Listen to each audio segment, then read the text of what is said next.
o desconocen o tienen una manera de hacer el mensaje un poco molesto, la mayoría de estas personas se dirige inmediatamente a hablar y decir jamás de Palestina. Señores, vamos a analizarlo porque ayer lo estuvimos hablando.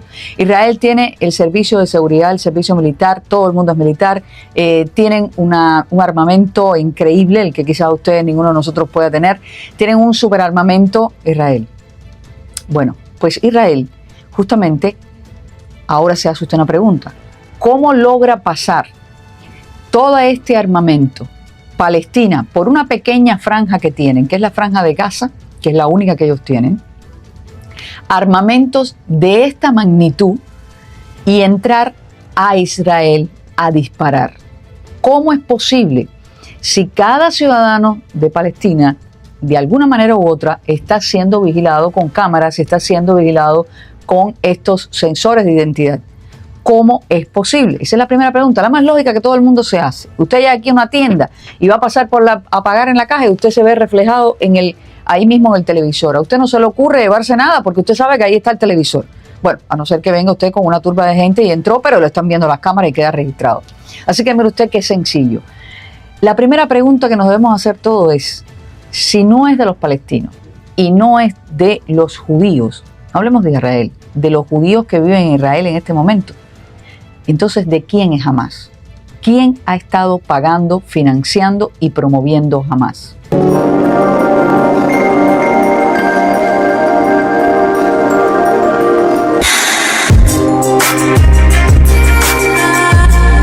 Ayer nos los dijo en un video el señor representante o ex representante, el padre de Ron Paul, lo estaba diciendo en el mismísimo Congreso. Está siendo pagado por aquí, está siendo pagado. Y ciertamente es así. Hamás tuvo un objetivo en un momento cuando se creó. Y una de las cosas del objetivo que había sido creado Hamás era crear esta idea que ahora se ha regado completamente, que esto es un grupo terrorista que proviene de los musulmanes y está atacando a los judíos. Esa es la primera pregunta que nos hacemos todos. ¿Quién está financiando esto y cómo pudo haber entrado Israel si no hay manera de que ningún israelita, ningún palestino porte armas y además son identificados? Se les registra los carros, se les registra los bolsillos, se les registra todo en los checkpoints. ¿Cómo pueden entrar un misil? ¿Cómo pueden entrar una metralleta? ¿Cómo pueden entrar cualquier arma si ellos están siendo registrados ocasionalmente en los checkpoints? Ya tenemos este punto.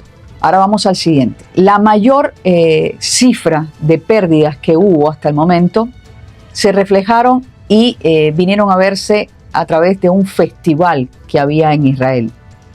La segunda pregunta es, se supone que todas las personas que vivan en Israel, que son judíos de creencia, pues no podrían haber participado en un festival del tipo de festival que se estaba realizando justamente en Israel, en la zona pegadita a la zona de Gaza.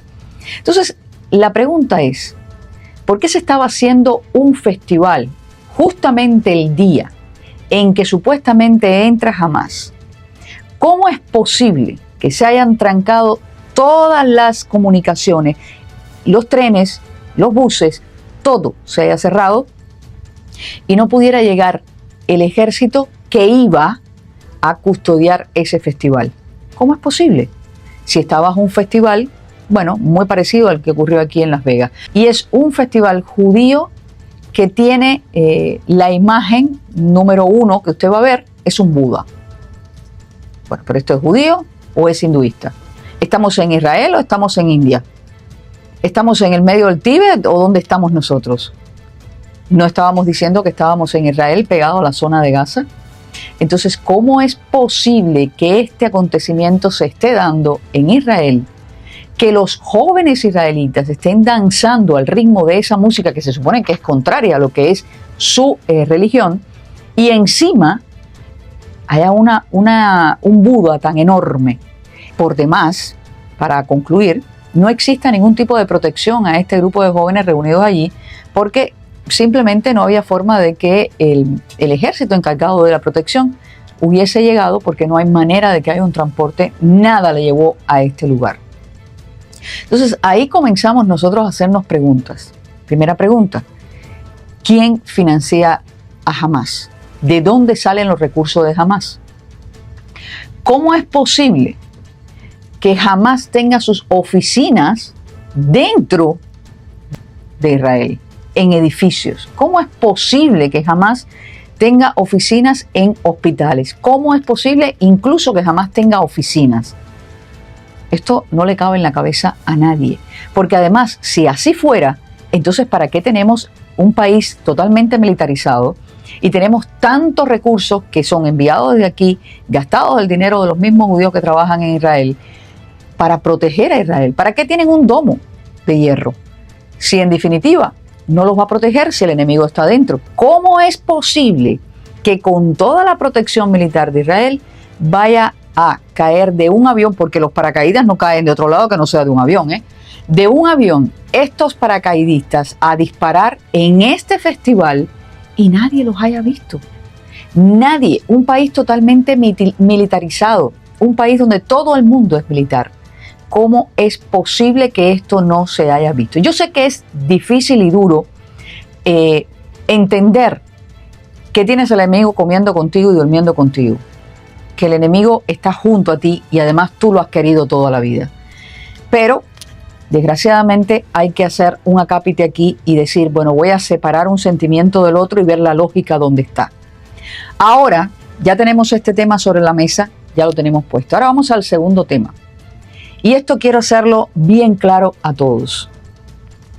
Cuando cada ser humano de esta tierra nace y es pequeñito y salió del vientre de su mamá, ninguno es religioso. Ninguno conoce religión alguna. Solo somos seres humanos protegidos por nuestros padres. La religión se la imponemos nosotros, así sea los ateos. La manera de los niños pensar mientras son pequeños somos nosotros los padres los que los llevamos allí.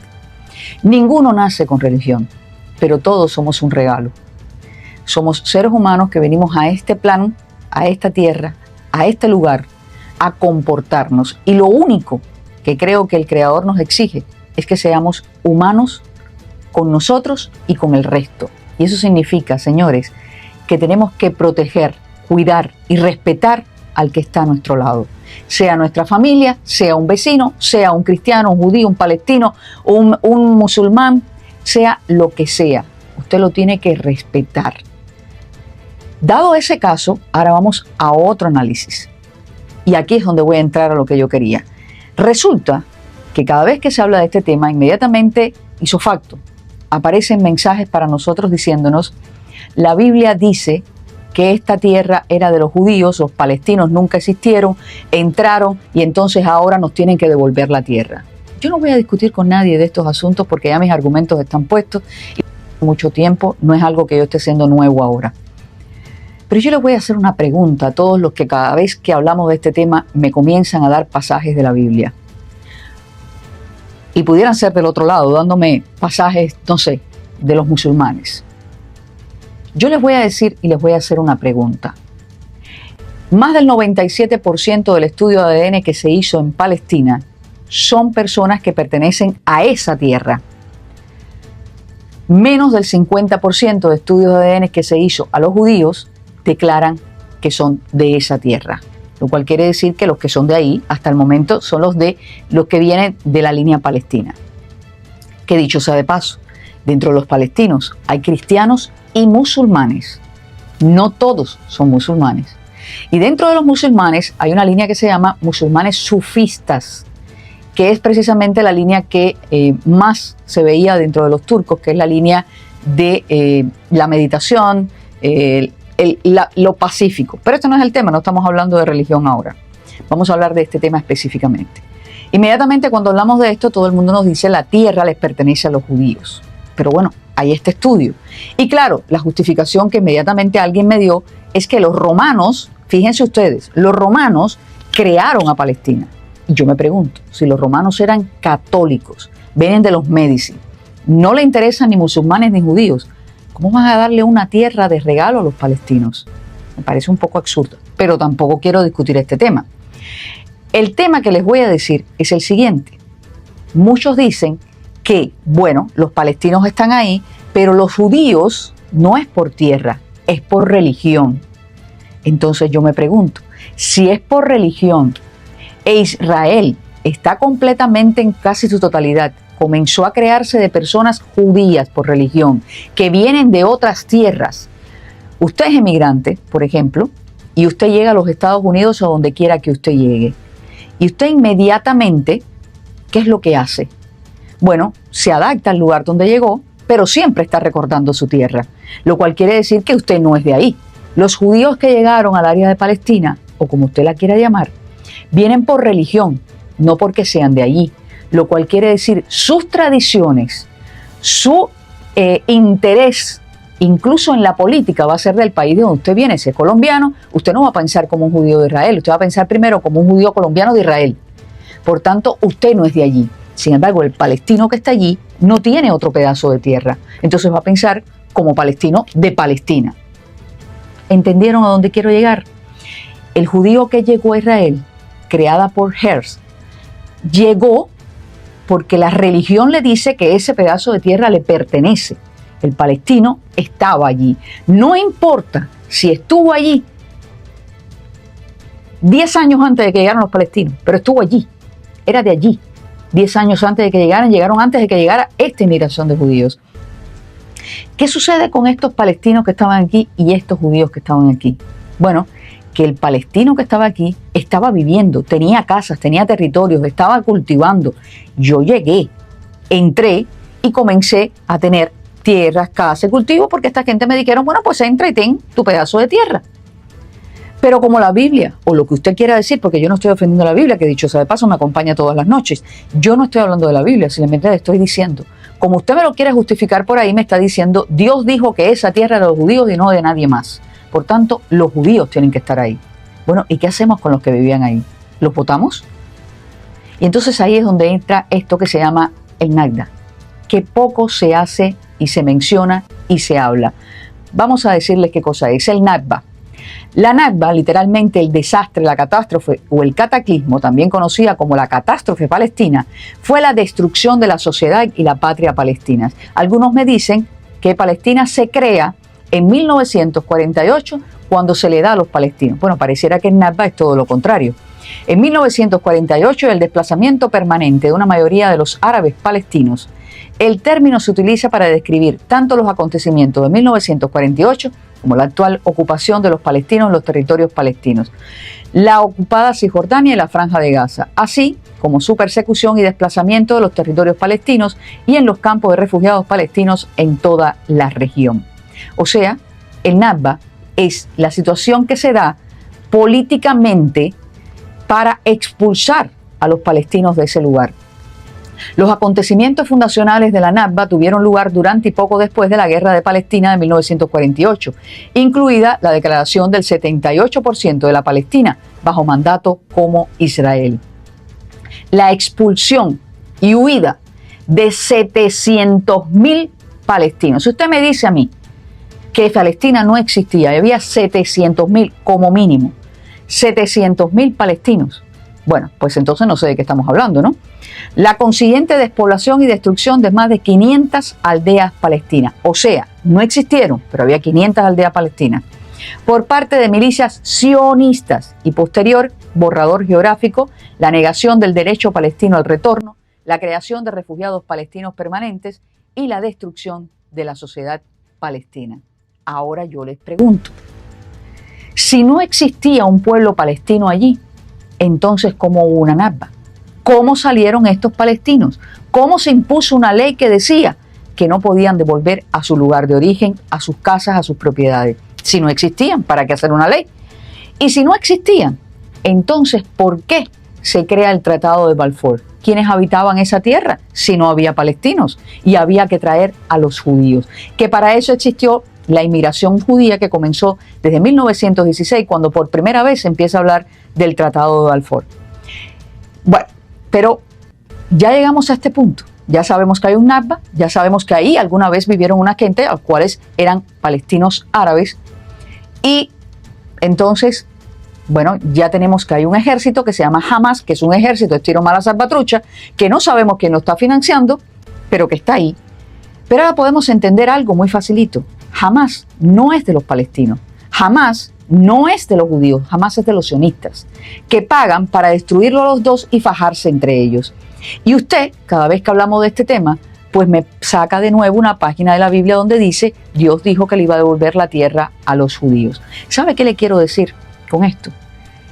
Que si nosotros nacemos sin religión, si la tierra de Israel está ocupada, la parte de Gaza, que es Palestina, y la otra parte que ahora han cogido los israelitas, los sionistas, porque el pueblo judío de Israel, los pobres, están igual que los palestinos, bajo tremendísima presión y con tremendísima mordaza puesta en la boca. Si usted me está diciendo que esta tierra se le prometió a los judíos y Dios se la prometió a los judíos, entonces usted me está diciendo que este apartheid del cual han sido objeto los palestinos durante más de 70 años, usted me está diciendo que Dios determinó que a una parte de la población humana había que discriminarla, había que ofenderla, había que humillarla, había que sacarla de sus tierras. ¿Ese es el Dios que usted cree? ¿Eso es lo que usted está defendiendo? Bajo, dicho sea de paso, bajo una estrella de David que no es de David. ¿Eso es lo que usted está defendiendo? ¿Eso es lo que usted me está criticando a mí cuando digo y hablo sobre Israel y Palestina? Cada vez que usted me dice a mí, con todo el respeto que se merecen, porque yo acepto todas las opiniones y he aprendido muchísimo de mucha gente, y cada vez que aprendo algo de alguna persona, lo digo públicamente, pero déjenme preguntarles, cuando usted me justifica el hecho de oprimir a los palestinos y sacarlo de allí, porque esa tierra no es de ellos, era antiguamente de los judíos, señores, la historia se divide antes de Cristo y después de Cristo. Y yo les voy a hacer una pregunta. Ustedes han leído la historia del diluvio en la Biblia, ¿verdad? Ustedes saben que 1000 años antes se contó esa misma historia del diluvio en los poemas de Gilgamesh por los sumerios. Y la pregunta es, ¿y antes de los sumerios y Gilgamesh qué hubo? Y ustedes se han preguntado que existen repeticiones de historia todo el tiempo. Entonces, ¿qué ha habido antes de todo esto? Cada vez que alguien dice que esa tierra es de los judíos y a los palestinos no les pertenece, significa que usted está expulsando al ser humano del lugar donde vive, dónde nació y de dónde es. ¿Y a dónde los vamos a llevar? ¿Va a crear usted otra gran masacre? Entonces, yo les pido que si ustedes tienen en su corazón a Dios y si ustedes están hablando de defensa y de acabar con el cabal y de acabar con la élite, no sean siervos de la élite. La tierra es de todos. La tierra es de los humanos. La religión que usted adopte, da igual cual sea. Porque alguien me decía hoy, y se lo agradezco al señor Víctor, cuando hay una tormenta, una amenaza de tormenta, de huracán, usted ayuda a su vecino. Y usted no le pregunta a su vecino si él es cristiano, católico, judío, musulmán. Usted no le pregunta. Usted le brinda. Y eso es lo que hay. En este momento, en el pueblo de Israel, hay personas que tienen que ir a los búnkeres. Y cuando no tienen búnker, el vecino le da para que entre. Y tampoco le pregunta de dónde es. Le presta el búnker para estar ahí abajo. ¿Por qué los que estamos del lado de acá nos estamos cuestionando de quién es el pedazo de tierra? La tierra es de los humanos. No es de una religión. La tierra es de todos, no es de un poquito. Así que si todos somos humanos y todos queremos defender, ser libres, soberanos y todo lo demás, y que nos respeten nuestra religión, respetemos el pedazo de tierra de otras personas también. Porque miren lo que se crea cuando se comienza con esa idea de discutir y a decir que Dios nos concedió ese pedazo de tierra. Bueno, señores, ¿de qué estamos hablando? Cuando usted divide el mundo, un pedazo de tierra, esto me pertenece porque es mío, porque yo estaba aquí antes que tú. ¿Cómo tú sabes eso? ¿Dónde tú aprendiste que tú estuviste ahí? ¿Quién de tu familia estuvo ahí? Porque tú viniste de otro país del mundo. Tú viniste de Colombia, de Venezuela, de Cuba, de Ecuador, de cualquier país del mundo, de Europa, de cualquier país. Y llegaste allí solo por tu religión. ¿Quién te da el derecho a estar allí? Si ese que está allí ahora, ahí tiene a su abuela, su bisabuela, su tatarabuela, murieron en esa tierra. ¿Por qué usted está diciendo que esa tierra no es de ellos? ¿Y qué es tuya? Que tú tienes a tu abuela, tu tatarabuela y tu bisabuela viviendo en Colombia, en Venezuela, en Europa, en el Medio Oriente. ¿Por qué? ¿Por qué te crees dueño de todo. Yo creo que con esto es más que suficiente. He hecho un llamado, señores, a convertirnos en seres humanos y dejar de utilizar términos que nos convierten a nosotros en siervos, precisamente de esa élite que está tratando de dividirnos, que está tratando de oprimirnos, y usted se hace eco de ella. No busquen una historia falsa, porque ya usted vio que hasta los libros de historia nos están mintiendo. Así que hasta ahora, compórtese todos como seres humanos. Vamos a pensar tanto en el pobre desgraciado judío que está ahí y le están mintiendo y lo están oprimiendo, y el pobre palestino que hace 70 años que vive en un apartheid.